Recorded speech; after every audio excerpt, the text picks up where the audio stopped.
Hi நண்பர்களே, வணக்கம். நாம் இன்னைக்கு என்ன பண்ண போகிறோம் அப்படின்னா, ஒரு முக்கியமான ஒரு நியூஸை பற்றி வந்து டிஸ்கஸ் பண்ண போகிறோம். அது என்ன நியூஸ் அப்படின்னு பார்த்தீங்கன்னா, எல்லாரும் வந்து கும்கிங்கிற ஒரு படம் பார்த்துருப்பீங்க. ஸோ வேற லெவல் படம்னு தான் நான் சொல்லுவேன். ஸோ கும்கி அப்படிங்கிற படம் மக்களுக்கு ரொம்ப ரொம்ப பிடிச்ச படம்.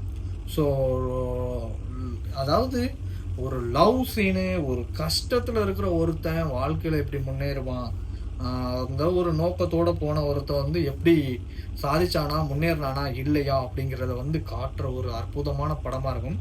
ஸோ என்னடா இது படத்தை பற்றி ரிவ்யூ கொடுக்க வந்திருக்கானா நினைக்காதீங்க. ஸோ இது ரிவ்யூ இல்லை. இந்த படத்தில் ஒரு ஹீரோயினி நடிக்கிறாங்க. ஸோ அந்த ஹீரோயினியை பற்றி தான் வந்து பேச வரோம். ஸோ இந்த ஹீரோயினியோட பேர் என்ன அப்படிங்கிறது உங்களுக்கே தெரிஞ்சிருக்கும். ஸோ ஹீரோயினி தான் வந்து இப்போ ட்ரெண்டாக இருக்காங்க. அவங்க எப்போவுமே ட்ரெண்டு. லட்சுமி மேனன் அப்படிங்கிற ஹீரோயினியை தான் பற்றி பேச போகிறோம். ஸோ இவங்க என்ன பண்ணினாங்க, எதுக்காக நம்ம வந்து இதை பற்றி டிஸ்கஸ் பண்ணுறோம் அப்படிங்கிறத வந்து சொல்லிடுறேன். ஸோ சமீபத்தில் வந்து எல்லோரும் நியூஸ் பார்த்துருப்பீங்க. ஸோ ஒரு பாருக்கு போயிட்டு நல்லா குடிச்சிட்டு அங்கே ஒரு ஐடி ஊழியர் வந்து வேலை பார்த்துட்ருக்காங்க. ஸோ அந்த ஊழியரும் வந்து அங்கே வந்திருக்காங்க. ஸோ லட்சுமி மேனன் சரக்கு அடிப்பாங்களா அப்படிங்கிறதே வந்து தமிழ்நாட்டுக்கு இப்போதான் தெரிய வருது. ஸோ மிகப்பெரிய ஒரு ஆச்சரியத்தில் உள்ள ஒரு சம்பவம்.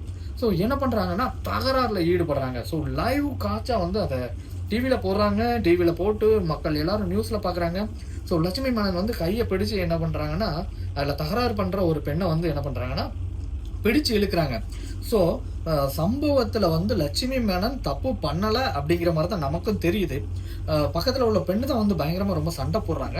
ஆனால் எல்லா ஊடகத்துலேயும் வந்து லட்சுமி மேனன் வந்து சண்டை போட்டாங்க அப்படின்னு சொல்லி வந்து இருக்குது. ஸோ லட்சுமி மேனன் மேலே இப்போ கேஸும் வந்து நடந்துட்டுருக்கு.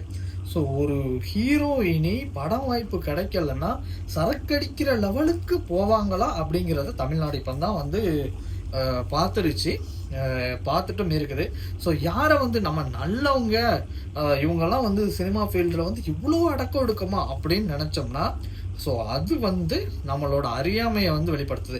ஸோ மனுஷனோட மைண்டு செட்டப்பு எப்போ வேணாலும் மாறலாம், எப்படி வேணாலும் மாறலாம். ஸோ ஒருத்தங்களுக்கு இன்னைக்கு வந்து ஒரு பழக்கம் இல்லாமல் இருக்கும், நாளைக்கு அந்த பழக்கம் வரும். ஸோ ஹியூமன் பீயிங் மைண்ட் வந்து எப்போவுமே மாறிட்டே இருக்கும். ஸோ அதே போல் நம்ம ஊடகத்தை வந்து எப்போவுமே வந்து நம்பவும் முடியாது. சில நேரம் வந்து உண்மையை சொல்லுவாங்க, சில நேரம் வந்து பொய்யை சொல்லுவாங்க. ஸோ அதே போல் தான் வந்து சினி ஃபீல்டில் நல்லவங்களா வந்து கதாபாத்திரத்தில் வர்றவங்க அது டைரக்டரோட அமைப்பில் வர்றதை தவிர அவங்களோட ரியல் லைஃப் வந்து நல்லவங்களா தான் வாழ்வாங்க அப்படின்னு நம்ம ஜட்ஜ்மெண்ட்டுக்கு வந்துடக்கூடாது. ஸோ லட்சுமி மேனன் வந்து தப்பு பண்ணாங்களா பண்ணலையா அப்படிங்கிறது ஜட்ஜ்மெண்ட் வந்தால் மட்டும்தான் தெரியும். ஸோ இணைந்திருங்கள் வைரலான கண்டென்ட்டுகளுக்கும் பல நியூஸ்களுக்கும் வந்து நம்ம அடுத்தடுத்து நம்ம யூடியூப்ல கொடுத்துக்கிட்டே இருப்போம். ஸோ என்டர்டைன்மெண்ட்டான நம்ம சேனல். ஸோ என்டர்டைன்மெண்ட்டு இல்லாமல் எப்படிப்பா அப்படின்னா, ஆடலும் பாடலும் அதை சார்ந்த வந்து தேடலும் வந்து நம்ம சேனலில் வந்துகிட்டே இருக்கும். ஸோ எப்போவுமே வந்து இணைஞ்சிருங்க நம்ம சேனலில். விதவிதமான கண்டென்ட் உங்களை என்டர்டைன்மெண்ட் பண்ணுறதுக்கு விதவிதமான கண்டென்ட் கொடுக்குறதுக்கு நானும் ட்ரை பண்ணுறேன். என்னோட சேர்ந்து வந்து நீங்கள் இந்த ட்ராமா, அதுக்கப்புறம் அந்த ஷூட்டிங்கு, அதுக்கப்புறம் அந்த ரீல்ஸு, அதுக்கப்புறம் இந்த ஷார்ட்ஸு, இந்த மாதிரி எடுக்க இன்ட்ரெஸ்டாக இருந்தீங்க அப்படின்னா என்னை வந்து தொடர்பு கொள்ளுங்க. ஸோ கண்டிப்பாக வந்து கேமரா வச்சு பக்காவாக வந்து உங்களை ட்ரெண்ட் ஆகிற விதத்தில் வந்து எடுக்கலாம். சில ஷார்ட் ஃபிலிமும் வந்து பண்ணலாம். ஸோ என்னோட இணைஞ்சு பயணிக்க நீங்கள் ரெடினா என்னை வந்து கான்டாக்ட் பண்ணுங்கள். ஸோ வாட்டா நண்பர்களே, நம்மளோட சேனலை வந்து தொடர்ந்து ஆதரவு கொடுத்துட்டே இருங்க. நல்ல நல்ல கண்டென்ட்டுகளை வந்து கொடுத்துக்கிட்டே இருக்கலாம் நண்பா. வாட்டா.